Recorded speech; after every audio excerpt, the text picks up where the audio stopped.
Software as a service is dead, but here's why that's the biggest opportunity that I've ever seen. AI has made building custom software easier than buying it.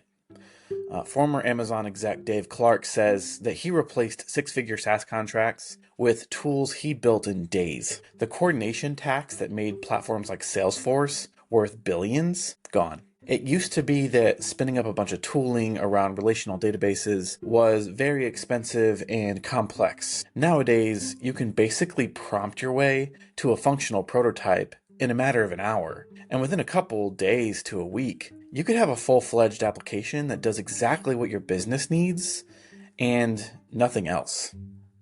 Instead of paying a monthly subscription in the hundreds or thousands of dollars, you can build the software relatively inexpensively, and hosting it costs next to nothing. What this means is that the marketplace has become almost oversaturated with new software platforms that promise to solve every matter of business problem under the sun. There are now tens and hundreds of startup founders for every niche that exists, and they're all building SaaS software for those niche markets. Because of all the noise, it's almost impossible to compete in a marketplace like that, or at least in my opinion, it will be. But here's what everyone's missing. I don't believe the play is to compete with SaaS companies by building software. I believe you should buy a business that's maybe 10, 20 years behind on technology, and then walk into that new business, start implementing automation, custom software at a scale that was never financially feasible until now, thereby transforming the economics of the business virtually overnight.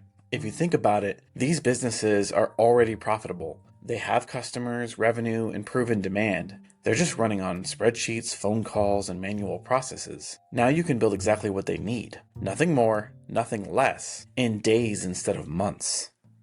This is how you own the outcome. Don't build software and hope someone buys it. Buy a business, build software in that business, and then keep 100% of the value.